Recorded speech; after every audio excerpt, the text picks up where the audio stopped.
Colonel Rob Maness has a lifelong record of providing dedicated service to this nation. Having worked his way up from the enlisted ranks to full colonel, he served our country for more than 32 years.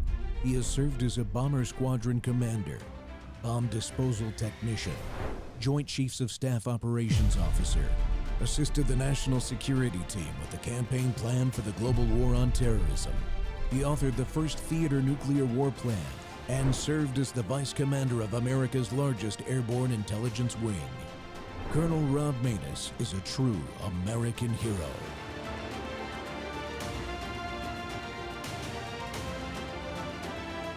This is Rob Maness Live. More and more people around the world are asking for the same thing. They want a president like Javier Milei. For decades, the establishment convinced us that decline was inevitable. They told us that we had to settle for the injustice of social justice. But Javier Milei is the outsider who arrived to shatter the status quo. He came to change the way politics is done forever. The phenomenon is unstoppable. He chose not to wear masks and to always move forward with the truth. He chose the uncomfortable truth over the comfortable lie. He accepted the price of being attacked, knowing the ancient rule that no one is more hated than the man who speaks the truth that no one wants to hear. People no longer want politicians who follow focus groups. They want someone convinced of their ideas, someone with the courage to do what must be done, paying the price of having an entire system against him. Data killed the narrative. This is not just Argentine politics. It is proof that a nation can rise from the ashes when it dares to be free. Long live freedom, damn it. Make Argentina great again. Viva la libertad, carajo! Welcome back to the Rob Maness Show. We're live on Worldview Tube and our X Spaces simulcast. Well, friends, the winds of liberty are blowing fiercely again, especially in the Americas. Americans chose Donald Trump and his brand of populism for a second time, and in countries like Argentina, citizens demanded leadership from this man, Javier Milei, to bring them back to freedom and prosperity. Milei is not just liberty-minded. He is as pure of a libertarian as we've seen elected in modern times, but different. What is that difference? He loves his country and its people with all of his heart, but he hates the country's government. He believes in creative destruction. And instead of talking the talk of libertarian principle, a problem with America's Libertarian Party that leads to electoral defeat time after time, Milei acts on his devotion to liberty, and the people of Argentina support it, forcing their government to change. And it works. As a liberty-minded Republican, I'm excited to see this libertarian nationalism, and even more so, to see that a leader and thinker about liberty here in America has put a marker down to reestablish the movement here. Yes, I said reestablish it, because this is where Western liberty was born, out of our American Revolution, and we should be touting that and respecting it and acting like it. My guest today is that leader, Austin Peterson, the author of the Libertarian Nationalism Manifesto, which he presented to the Libertarian Party National Convention late last year, launching this new movement. Peterson is a former presidential candidate. He's a pundit, entrepreneur, founder of the For Liberty Network, and host of the Wake Up America show. Austin, welcome back to the Rob Maness Show. I'm very excited to have you. What an awesome intro. Boy, you said it all, Rob. God bless America, and God bless you and your audience and Javier Milei and all of the hundreds and thousands of people who I've spoken to. Just in the last 30 days, I've had so many conversations with people. And this is just lighting up like fire, just brush fires all across the country. People are talking to me on the phone. They're calling me. They're tuning into the show, and they're asking, what does this mean? And of course, you know, I think Albert Einstein said great minds have always been met with violent responses from mediocrity, because there are a lot of people telling me I can't be a libertarian nationalist. Well, what do you mean? I thought we were, why are libertarians, why am I as a libertarian? Because you know what it is, and Rob, I think this is really the heart of it, is that the problem with libertarians in the United States is they don't believe they can win. And so they can't win. Underlying Javier Milei is a confidence, a relentless confidence, because if you believe you can change the world, you can. The only people who think that who can't change the world are the ones who don't think they can. The people who change the world are always the people that think they can, that know they can. And Javier Milei's confidence, we need to bring that here. We need to import that. I hope we don't have any tariffs on that. Let's just, hopefully we'll have international free trade of confidence between libertarians of what we're capable of and what can be done. Because honestly, we ought to be embarrassed, Rob. We ought to be deeply embarrassed as people who love liberty. First of our forefathers would be pissed if they saw this, the legacy that we squandered. And now, no more excuses. Javier Milei is the president of the 8th largest country in the world. Is everything like the United States the same as it is in Argentina? Of course not. But there are important underlying factors that are contribute to Javier Milei's success, and I plan on finding out what it is and bringing it here.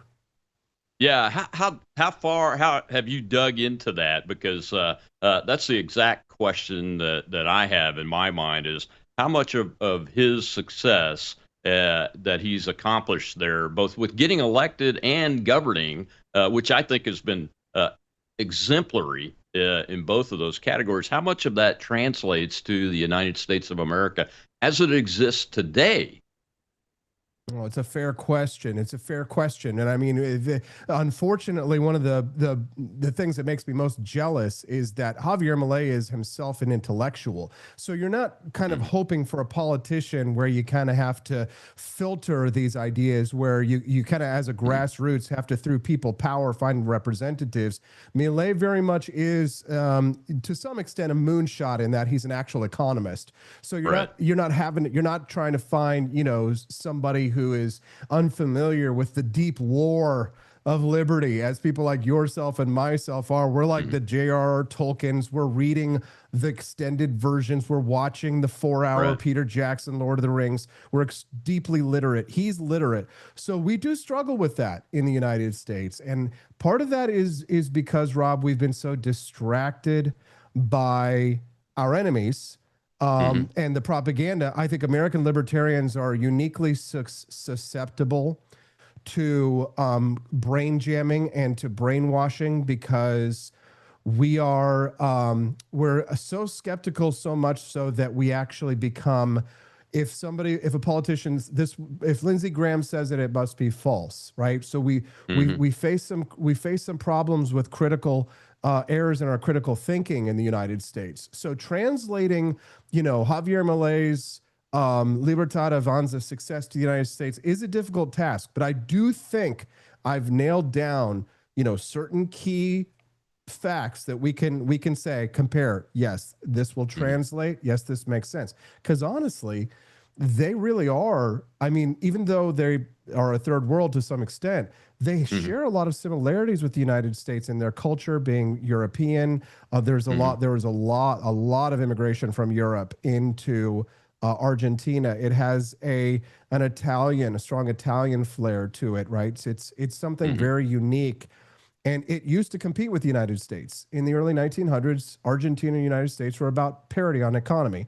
And they let the fascist socialists, Perón, Juan and Evita Perón, and Kirchnerists over the decades, destroy Argentine liberty. But they're the verge of a comeback, and they're not the only ones, Rob. We're tracking Chile. We're tracking movements in Chile. We're tracking Venezuela. Cuba could fall any day right now. There's I feel like I'm pulling my hair out. I talk to libertarians. I'm like, look at all these low-hanging fruit in front of us. Victories are ready to be had for the cause of liberty. And here in the United States, if we can just recognize them and just go out and start picking them up. Find people to go out and pick it up, Rob. Pick it up.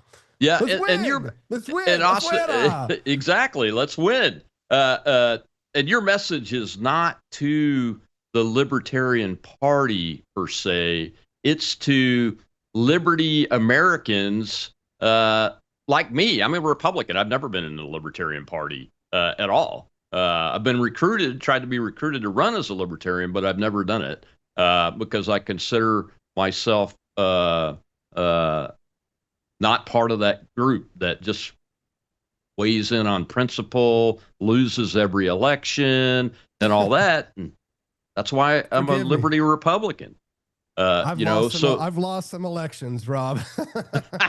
Hey, I've lost some elections too as a Republican, but But Been there. the winning side is whoever picks this banner up and runs with it. I shouldn't say side. The winning group of Americans, if we will repick this banner up and run with it like Thomas Jefferson and George Washington and Alexander Hamilton and James Madison and John Adams and John Quincy Adams and all of those men, if we will pick it up and run with it, we will win, and it will win every single time because it defeats these bad ideas in both political parties that exist in both political parties if we will have the courage to pick up the banner.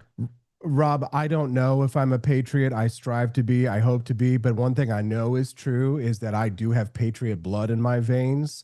I have been doing some genealogical research lately, and last year I joined the fraternal organization called the Sons of the American Revolution.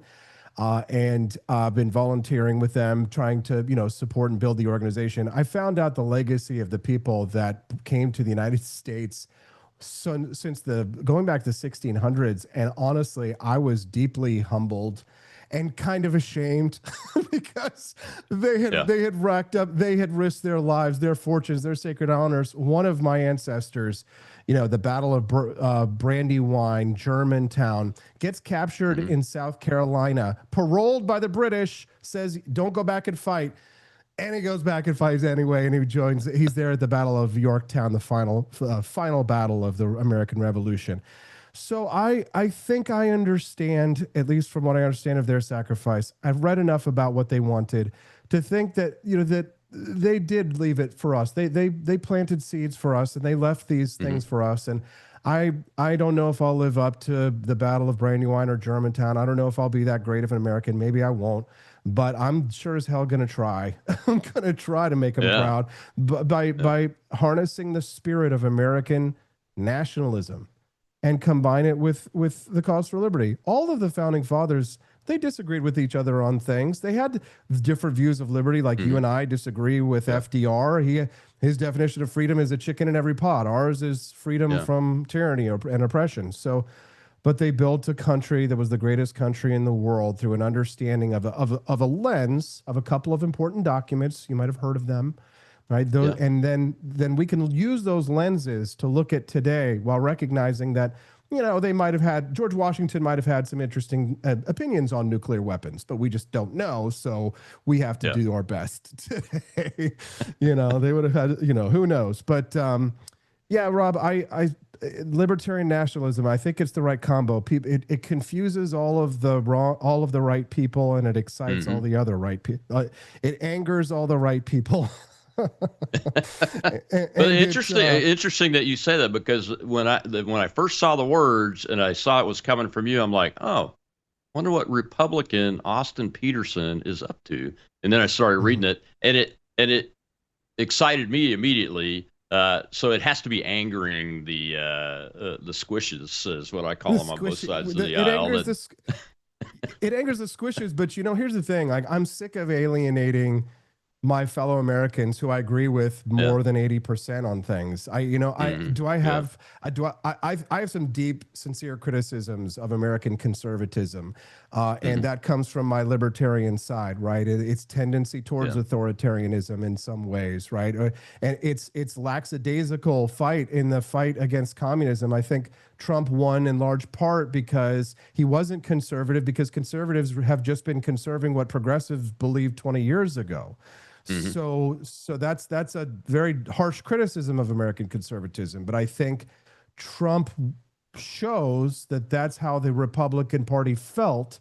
And we elected Trump as MAGA, not as a conservative per se, but as a populist right winger, because he's the chemotherapy to a very sick system, to a very sick republic, that if we don't do this, if we don't fight for a libertarian nation, if we don't fight for what truly makes America great, what truly makes America exceptional, then we're going to lose it all. And I don't plan on just giving ground to violent, tyrannical, Che Guevara t-shirt wearing, capitalist hating, latte drinking, effete leftist, genderqueer Marxist, Rob. I don't plan on surrendering my country to those people. I can't even remember that whole list all at once. I'm glad that I have you around to be able to rattle it off. I could have gone I appreciate on and that, on. man. I could have gone and on. our ancestors. I have an ancestor that was one of 5 men to walk out of his Scotch-Irish county, one of only 5 to join the Continental Army back in 1775. Hell yes. Myself, Patriots. They believed what is in your manifesto and in this new movement. And I want to dive into the details of what it is and what it isn't in the next segment, Austin. We'll be right back with Austin Peterson.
Well, the first thing we have to understand is that the state is not the solution. The state is the problem. If you look here, you have the massive mess that is the state, the great racket, and the source of Argentine decadence, which is the state. This is the picture of the state we have today. If we move over to that board, Ministry of Tourism and Sports, out. Ministry of Culture, out. Ministry of Environment and Sustainable Development, out. Ministry of Women, Genders and Diversity, out. Ministry of Public Works, out. Even if you resist.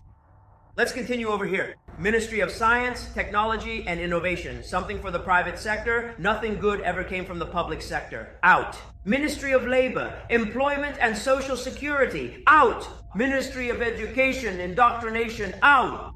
Ministry of Transport. Out. Ministry of Health. Out. Ministry of Social Development. Out. How does the state look at this situation, and what is its perspective on the matter? Ministry of Human Capital, Ministry of Infrastructure, Ministry of Economy, Ministry of Justice, Ministry of Security, Ministry of Defense, Ministry of Foreign Affairs, and Ministry of the Interior. The political racket is finally over now. Viva la libertad, carajo! It's over. The political racket is over under Javier Milei's Argentina government. He came in like a wrecking ball. That's what I call that video clip there. And my guest today is Austin Peterson, former presidential candidate, a leading thinker on liberty in the United States of America. And he has published the Liberty Nationalism Manifesto and launched a movement, a formal movement called Libertarian Nationalism late last year, and he's with me today. I love that clip, and I should, Austin, and I should tell people these clips of Javier in English come from an X account called Milei in English, I believe it is. Go check it out. Just search his name in English on X, and you'll find the account. They're great. So my question is, as we dive deeper, and think about what he was just doing there to the government of Argentina. What is the libertarian nationalism and what is it not? You lay it out very well in your manifesto. Thank you very much, Rob, and I appreciate this 2 back-to-back segments. You're a great American. Thank you for sharing your time and your audience with me. So libertarian nationalism is the idea that liberty is at the center of the American experiment, that if you don't believe in liberty, you're probably not an American. Statue of Liberty, liberty has got to be at the center of whatever it is. If you're an immigrant and you manage to become an American citizen, you're coming here because of liberty. So we put liberty at the core of American life. However, it's like somebody said it to me earlier. It's like drinking tea without a teacup. Liberty is the tea, but what is the cup? The nation is the cup. And that isn't to say necessarily this government as it is currently stated or formulated, but the concept of a nation itself. If you're not an anarchist and you do believe in the concept of a nation state, then a nation state has borders. It has defined geographical areas. This is what every conflict from beginning of civilization, tends to be about, is about the lines of that nation and where it exists. Some nations have grown, some have expanded. Nations that don't expand tend to shrink, right? You tend to either go one way or another. And so nationalism, my libertarian nationalism, takes the principles of Javier Milei, that is a winning form of libertarianism. Mileism is sort of tactics and messaging and strategy, whereas my American libertarian nationalism takes the tactics and strategy and welds onto it a fiercely devoted to the American experiment and American ideals, my form of libertarianism, such that, there's been a sort of, I think I'd call it embrace of nihilism, especially among young people today, and even on the right. It's actually, I think, especially bad on the right. I think, the left is lost to many other demons, nihilism being one of them. But with the nihilism on the right, there's again a lack of fundamental belief that America things can change for the better. That's why you'll see some Republicans, some people are attacking Trump who are like, oh well, I'm a former Trump supporter, I support him beginning. Well, it's because they've gone black-pilled. They're nihilists. They don't believe in that we can win, so they actually cheer for us to lose. Many libertarians cheer for us to lose for the same reason. They think, they're so demoralized, Rob. They're so demoralized that they think that they actually believe America is the oppressor, that America is the bad guy, that they take that many people, even on the right, have started to adopt a view of the United States and Israel, but we can get to that in a moment. Adopt the United States as if the United States is the oppressor. In other words, some are adopting a woke, critical theory version of American histories. So while they aren't the type of people on the left who believe in critical theory who would tear down statues, nonetheless, they commit what I call a cultural vandalism of the culture of the United States. And they say things like Winston Churchill was the great villain of World War II. We hear that from some on the right now.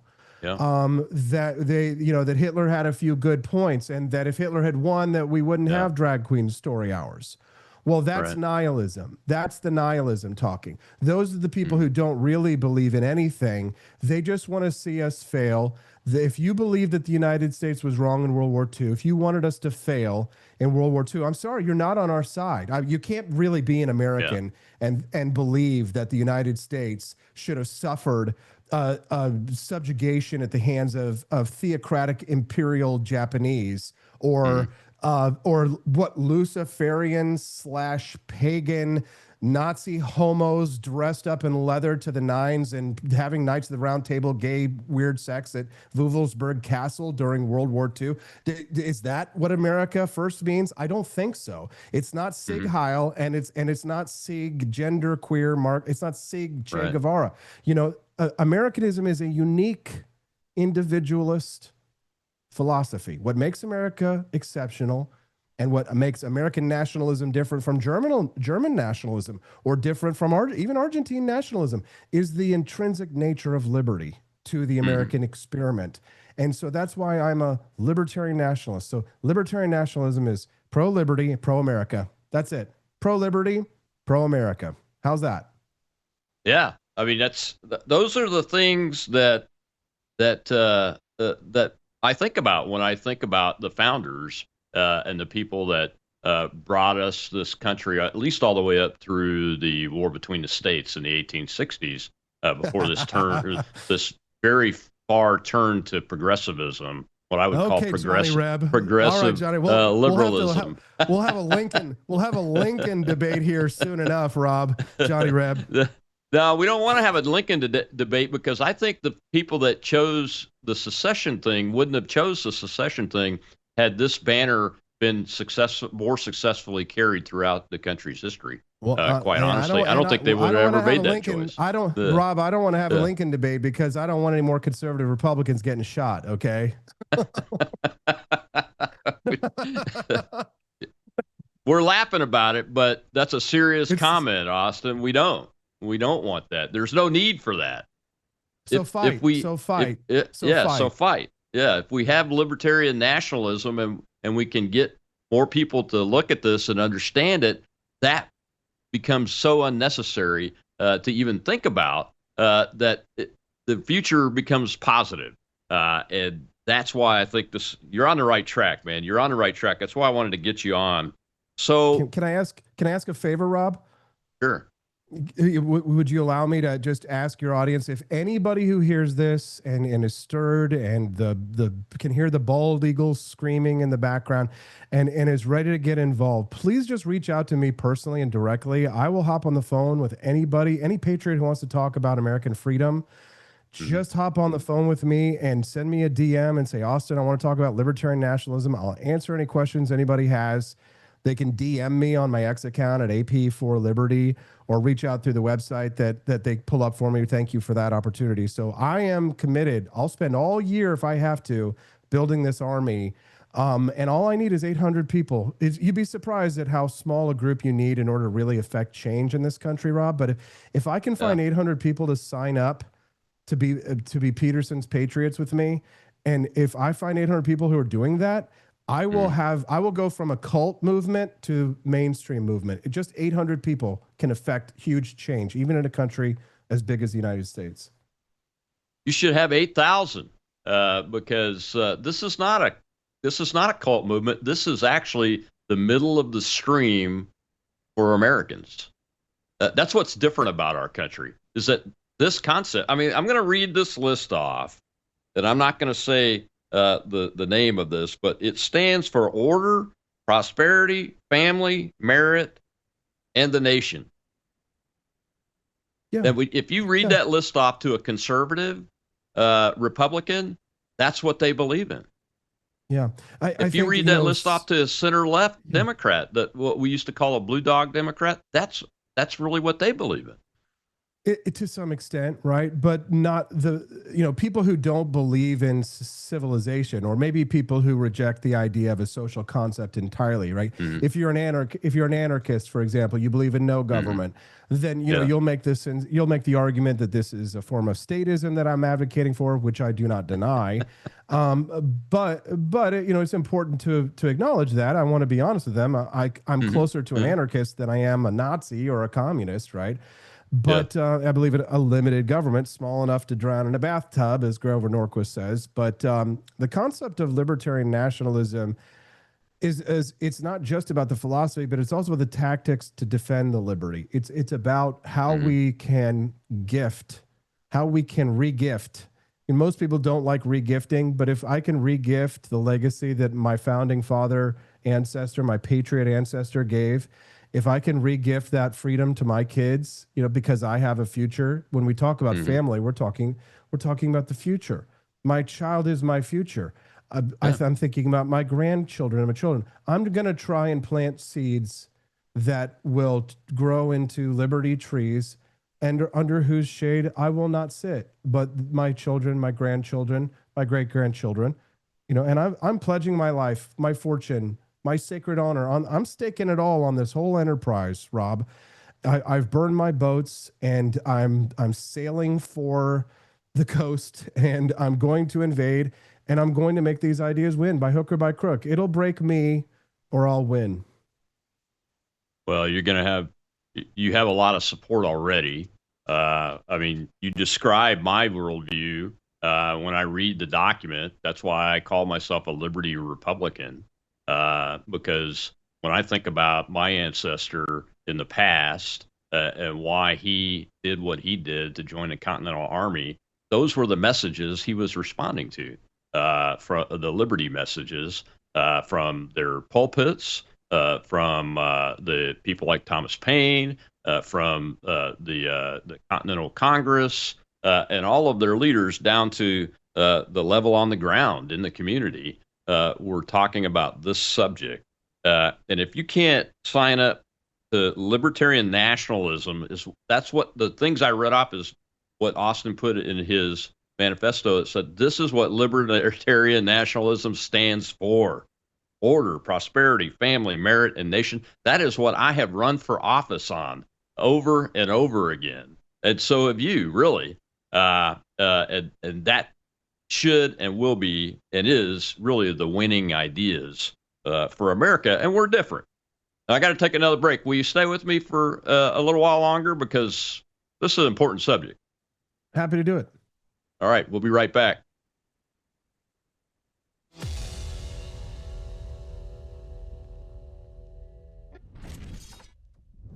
What if millions around the world could access Bible teaching and worldview training for free right now without hitting a paywall? That's exactly what happens every day at worldviewtube.com because of the Worldview Weekend Foundation. We don't lock our live stream behind PayPal. We don't restrict our content to members only.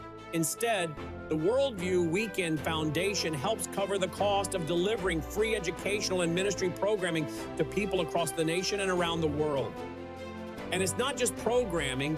My Sunday night church service, where I taught verse by verse through Revelation for 18 months, and now I am teaching through the book of Daniel, is made possible through the support of our church, Worldview Weekend Foundation. If you believe this kind of truth-centered biblical teaching must continue, donate today. Go now to worldviewfoundation.com. You'll also find our mailing address and phone number there if you'd rather give by phone or mail. That's worldviewfoundation.com. Thank you.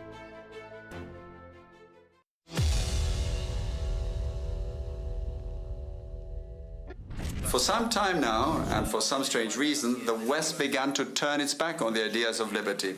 That is why in this same place in 2024, I stated that the West was in danger as a result of having embraced increasing doses of socialism in its most hypocritical form, which is wokeism. In turn, in 2025, I explained the mental parasites sown by the left in humanity. However, 2026 is the year in which I bring you good news. The world has begun to awaken. The best proof of this is what is happening in the Americas with the rebirth of the ideas of liberty. Therefore, the Americas will be the beacon of light that will once again illuminate the entire West, thereby repaying the civilizational debt with expressions of gratitude towards the foundations in Greek philosophy, Roman law, and Judeo-Christian values. We have a better future ahead, but that better future exists only if we return to the roots of the West, which means returning to the ideas of liberty. May God bless the West, may the forces of heaven be with us, and long live freedom, damn it. Thank you very much.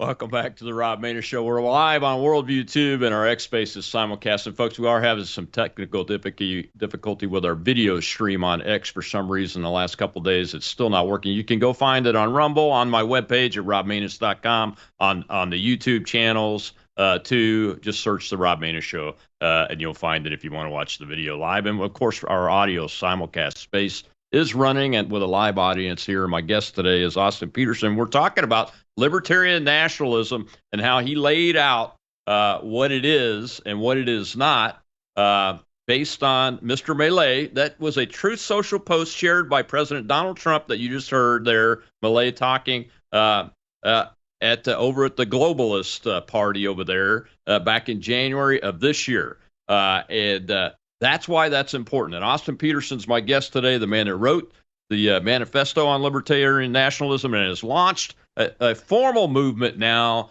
to bring America back to the banner of liberty.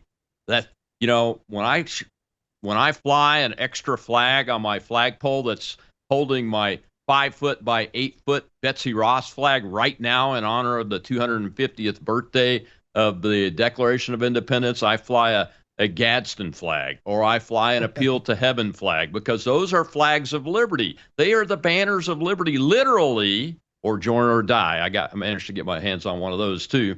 Flag. That's what I fly. And Austin Peterson lays out in this document that you can find at the, let me get the website right. It's the 4 Liberty Network. At the website, you can find it and read it because it's very important. And Austin, welcome back. I love that. I love that Trump shared that, but I love the words that Milei was saying on that post more than anything I have heard in my lifetime from an elected government official anywhere in the world. That was amazing, and he's exactly right. And you lay out a libertarian nationalist code in the manifesto, and we won't go through it all, but the very first one is liberty rooted in moral strength, not indulgence, followed by a nation bound by shared ideals, not tribal division. That's what Milei was just talking about. Exactly. You have a nation state that has a government. You have to acknowledge that, and the love of that nation follows that you want that government to do the best that it's supposed to do, which is govern in the right things. Exactly. I want the government to be limited to certain roles that it is supposed to do. I mean, if most of the people out there who are intellectuals in modern public life probably are not smarter than Milton Friedman was. And he really narrowed it down and said, you know, I'm in favor of a limited government, and it's important to do things like enforce contracts. It's important to do things like have a military and a national security and a national defense. Don't let that national defense crowd out all of the every aspect of life, right? There's more to life than just your security. Everybody needs a guard dog, but it's not a doghouse we all live in, right? To some extent, the culture of the citizens of the United States, the free experimentation of the people of the United States is to embrace what is the highest and best order of use of human time. Now, I don't want a peaceful life necessarily. I've chosen a life of battle. You have chosen a professional life of battle. And thank you for your service, Colonel. But most people, they're not really cut out for this. They're not really cut out for the front lines. They're not all political activists or things like that. And we still have to safeguard the liberties of the people, Rob, who are just out there doing whatever they can for their life, living an American lifestyle that has nothing to do with necessarily body politic, other than they're just, you know, they don't even know that they've got, you know, people like us out there, you know, acting like guard dogs for their freedoms. And their rights and liberties matter too. So how do we protect them, and how do we ensure that we're growing a civilization? Because libertarian nationalism is about a game of civilization. So when you think about it, this is where, like, you know, people accuse you of being collectivist, for example, but it's a voluntary collectivism, because what I like to say is that civilization is a team sport. And so you need to be able to have a culture and a civilization that can work with others, that can build and grow and work with all of the disparate, like even sometimes contradictory or conflicting issues that may arise within our American Republic. And then, of course, externally, right? How do we deal with threats like China? How do we deal with threats like Russia? How do we deal with North Korea? Or how do we deal with the Mexican problem of this third world country on our border sending millions of people up through South of America? So these kinds of questions, these are questions for government. These are questions the government solve. Not everything is solved by a market. Not everything is a transaction. Not everything is for sale, right? Which is not to say that we shouldn't even consider privatizing a lot of the things, or even testing privatization of things that some people think is government. I'm willing to experiment. But the experimentation, think about this of the United States compared to North Korea. You can't be Amish in North Korea. You can't not pay income tax. Right? America has developed a sort of a cloak of culture for cultures. Some of those cultures, like the Amish, which are to some extent alien to the normal American life or the body politic to some extent, some of those that exist are non-hostile to American interests. Right. Some of these cultures, which are countercultures, Rob, are hostile or acidic to American civic life. And how do we determine that? Well, we determine what are the civic virtues of whatever institution or culture it is that exists in American life. And a libertarian nationalist is going to go through and analyze each of those things in a micro way. But in a macro way, just like how the Constitution is kind of the spirit of the law and the code is the letter of the law, the concepts that I've laid out here in libertarian nationalism are broad stroke ideas, just like, the concept of all men are created equal. And from there, we can decide how do we sort of legislate, adjudicate, deregulate, regulate, whatever it is that we do as a society.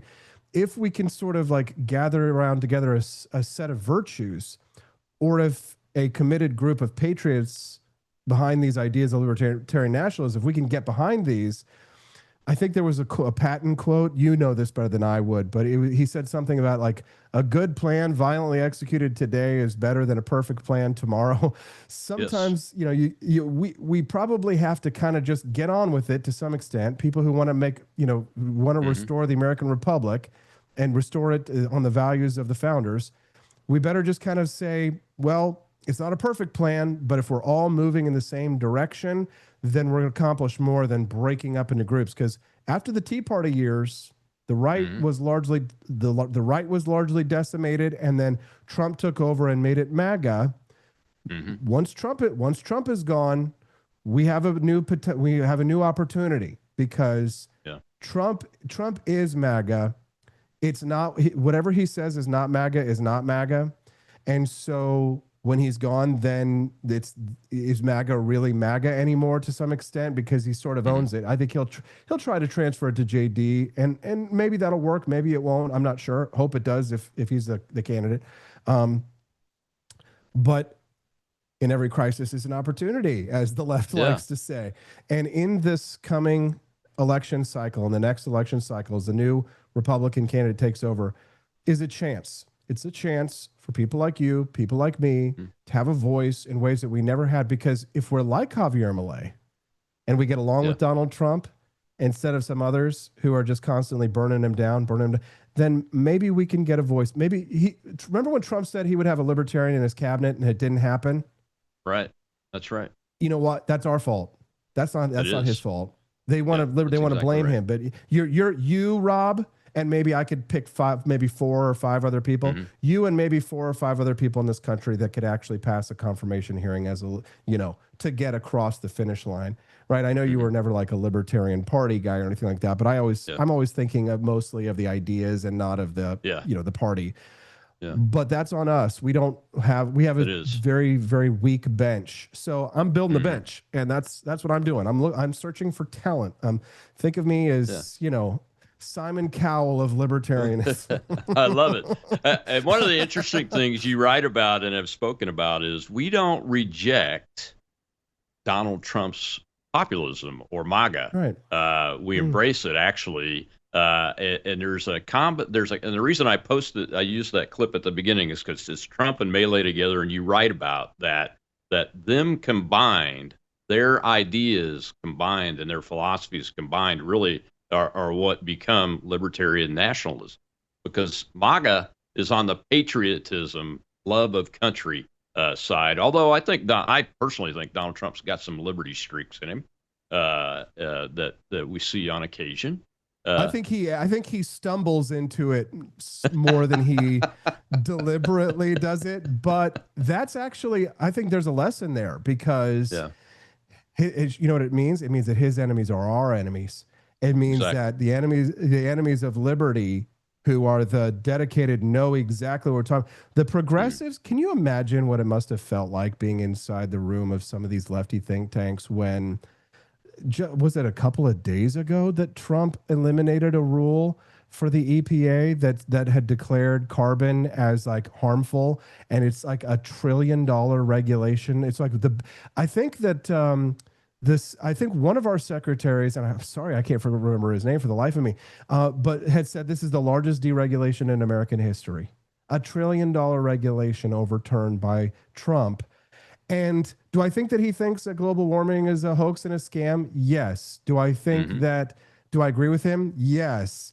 Is he right about that? Absolutely. So there's one of those things where he's deliberately right. He knows what he's doing. He's making the right decision. But like nominating Neil Gorsuch to the Supreme Court, I think that, he might have accidented that one because Mitch McConnell gave him a list of good names.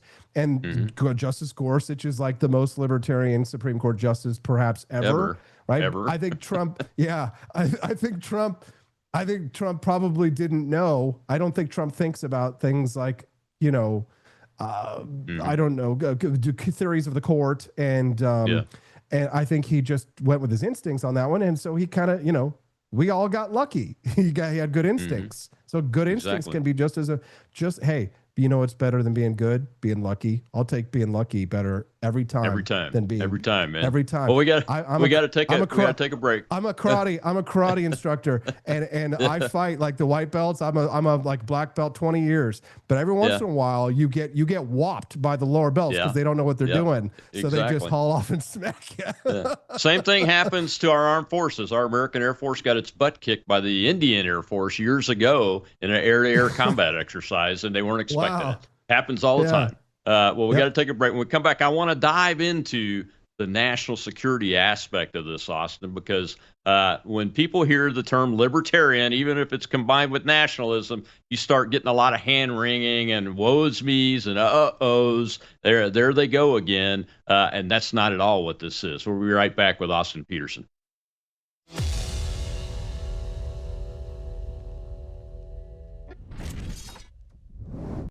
Hello, I'm Brandon House. Would you like to gain access to over 20 years of my radio shows, TV shows, my books? I've written 15 books, and most of those books are ebooks now. And we have conference DVDs, conferences where we filmed our conferences at the Ozarks, literally starting 20 years ago. It's all available in our archived vault. All you have to do is go to worldviewtube.com/vault, worldviewtube.com/vault, and for a reasonable monthly fee, you gain access to over 20 years of Christian worldview programming, news, information, books, documentaries, and a powerful search engine. And folks, it's a great way not only to educate yourself, equip yourself, but it's a big way that you can help fund our continuation as a broadcast network. Please check it out. worldviewtube.com/vault, worldviewtube.com/vault, and help us continue pushing out a Christian worldview.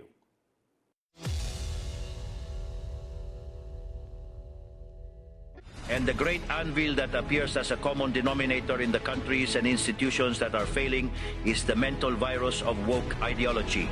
This is the great epidemic of our time that must be cured. It is the cancer that must be excised. This ideology has colonized the world's most important institutions, from the parties and states of the free countries of the West to global governance organizations, including non-governmental institutions, universities, and the media, as it has also shaped the course of the global conversation over the last few decades.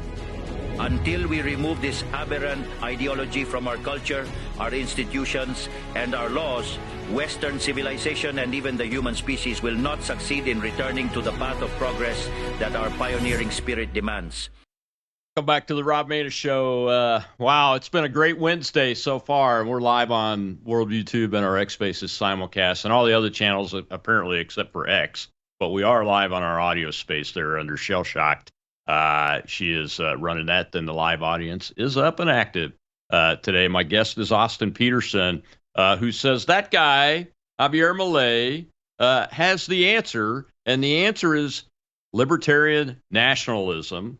Which is really the answer that the men that wrote things like the Declaration of Independence and the Constitution of the United States, that's the answer they came to also before there were these political parties and things like socialism and Nazism and communism and today's progressivism. Progressivism doesn't mean the same thing throughout our history, especially the history of the United States. So be careful with that term. But those other isms that I just pointed out, they do always mean the same thing, and they are antithetical to America, which is a libertarian nationalism concept, is what I believe. And Austin Peterson's back with us today to And we're talking about his Libertarian Nationalism Manifesto and the launch of this new movement in America here, based on what we're seeing from America today under the Trump administration, the Milei administration in Argentina, and all of these wells of liberty that are springing up and winds that are blowing more fiercely now than I've seen them in my entire lifetime. Austin, what does libertarian nationalism say about foreign policy, national defense, and does that include our immigration policy as part of national security? I would say so. I think, every libertarian who is a libertarian nationalist recognizes that it is a job of the government to protect America from foreign invaders who wish to come here and not only commit acts of force against American citizens, which many of them do, but also commit fraud, as we see in Minnesota. It is a perfectly legal, perfectly moral, perfectly constitutional thing to do, in theory, to go into Minnesota, to go and find into these Somali communities, find the fraudsters, find the scammers, get them the hell out of our country and get them off the taxpayer dime. And if that involves clapping Tim Walz and irons, you'd love to see it. And maybe Jacob Frey on top, and let's find out how Ilhan Omar's winery in California went from broke, $25,000 to start, to a multi-million dollar winery with they don't sell wine on their website. No product. I looked it up. There's no product. Yeah, we're going to go after the fraud and we're going to find the fraudsters. And if you lied on your immigration application, by the way, you're going to get deported too. I don't care if you're a congressman. I don't care if you're Gene Wu from Texas and you were born in China and you came to the United States and you lied on your application form and you're saying you're going to create some kind of racial revolution and stirring up race riots and against American ideals and interests and principles of liberty. You're gone. You're out. Get out. That's great. Yeah. If you don't believe in liberty, you lied. Get out. Get out.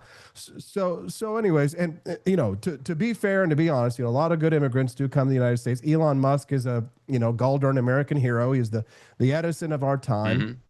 You need to be able to get your Albert Einsteins. I mean, Elon Musk isn't taking any jobs from anyone. He's creating jobs. So that's a different story. But we are able to have those conversations. We got to stop being when people call you a racist, because they will, you're just going to have to say, okay, next insult. Do you have an argument? Right? You not freak out and not. We also need to get rid of the tyranny of HR departments in our corporations, but we could talk about that a little later.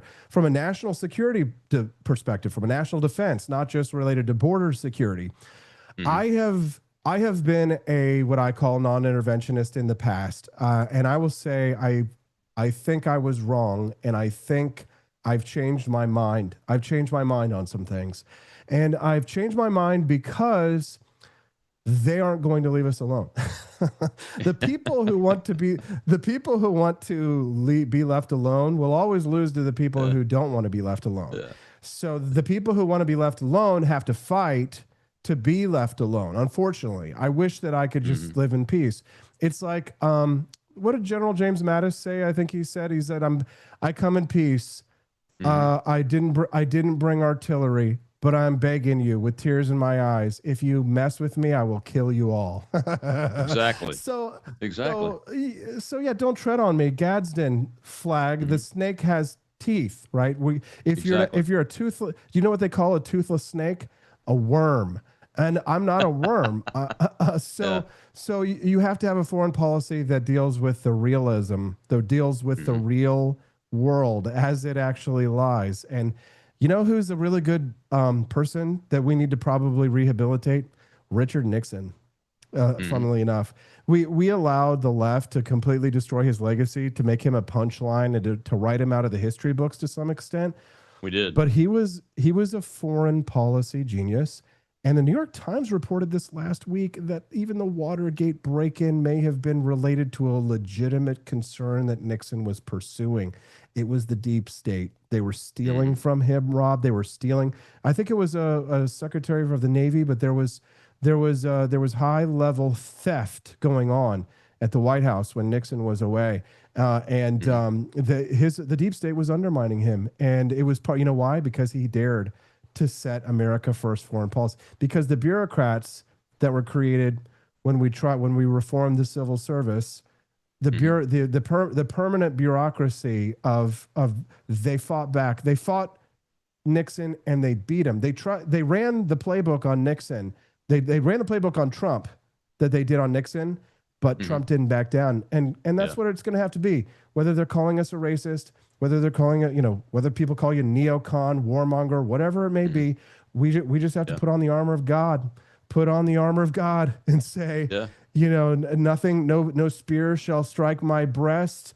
Every arrow you will land on my shield, and we will advance relentlessly in a phalanx. You, me, Rob Maness, your audience, anybody who wants to, go out with us. Greek hoplite farmers kept their shields above their fireplaces, and they were landowners, and they weren't taxed, and they fought their own defense against invaders. We can do it too. Now, this policy, this approach doesn't include, because I think you and I think exactly alike on this. It doesn't include giving money to countries that hate America, like what happens today. Even today, that's still happening in our foreign military sales, our foreign aid, and all that. And I'm pretty sure you and I are in agreement on this: is that should be at least minimized. And we can't give stuff and will not give stuff to our enemies that could be used against us, right? Rob, you're a pro war fighter. You know as well as I do that a lot of that is just don't attack us money, right? A lot of the money that goes to some of these terror groups, or weapons that go to these terror groups, are like, if they're in some ways there's kind of a piracy aspect to it. They're kind of plundering us in a way. Because it's a threat. It's sort of a threat of, if you don't pay us, if we don't pay them to be our friends, then they're guaranteed to be our enemies. Like, do you think that if we treated Saudis ideologically the way that they deserve to be treated, that they would be our allies? No, we pay them to be our friends, right? So I mean, those are those are the kind of foreign policy debates and questions that you can't have with a lot of libertarians, Rob, because I think when you're so blinded by ideology completely, and you instead of looking at real situations and considering what are the trade-offs, like a situation like that, then if you only place ideology first, you say, well, you have to always do this because this is the concept. I think that's where you make a mistake. So without some sort of a flexibility and like a sense of nuance to questions like foreign policy, you need a Henry Kissinger. You need diplomats, and you need people who are able to square circles and, make magic real in some ways. Yeah. It's like you need miracles. It's like Israel. I mean, there is so much swirl going on about our relationship with Israel, but I mean, it's a bulwark against the craziness and tribalism and death and destruction of the Middle East. They're as our friend. I mean, all the rest of them are third world, and it's a first world country, and we are naturally allied. I don't have a problem with being allies with them. Now, do I want to give them stuff? I don't think we need to give them stuff, but we surely should sell them stuff and support them when they're attacked, just like they would support us and have supported us when we were attacked, shouldn't we? Here's the thing. We have allowed ourselves, especially since the 60s and 70s, to sort of be morally blackmailed about the third world and to how we look at the third world. There's been a million, AIDS concerts in Africa meant to, lobotomize the American people into thinking that these people are victims of circumstances outside of their own understandings or capabilities. And I think I disagree with that now. I think I believe now that we should probably take a supremacist attitude of anything, not about a particular race, but it take a supremacy on a culture, a civilization. I'm a cultural supremacist. Yeah, I believe American culture is supreme and superior. And I agree. I don't look at the third world and go, well, if it wasn't for the United States, boy, these places would be paradises. No, no. These cultures, they're problems of their own making. Look at Europe. They're talk about the sick man of Europe. All of Europe is the sick man of Europe these days. Mississippi is our poorest state. They make fun of us, Rob. The Europeans call us fat and stupid and poor, fat and stupid and dumb. Who's stupid? The redneckiest of barbecue eating rednecks in Mississippi are all richer than you, idiots. It's all right. And people are after our public education model that's actually succeeding now down here in Mississippi. So we're getting there. We're getting there. And a lot of new building and a lot of AI stuff and new manufacturing's coming into the state. I'll take Mississippi over France. I'll take Mississippi over Germany. I'll take Mississippi over Italy. I'll take Mississippi any day, man. Well, man, I appreciate your time. Thank you so much. We will help spread the word. And I'll tell my folks, get over there and sign up for this group and to DM you if they have a question. Send me a DM. Send me your number. I'll call you on the phone. We'll talk about it directly. Let's get this fire for liberty going, man. I'll spread it from torch to torch. And Rob, thanks for being a sincere patriot. You're a great American. Absolutely. You too, sir. God bless you. God bless America. Tomorrow's Truth Thursday. We're going to talk with Rick Hill. And, he's a cancer survivor. He's broken the code on cancer, maybe. And this would be a big win for a lot of people. I'll see you then.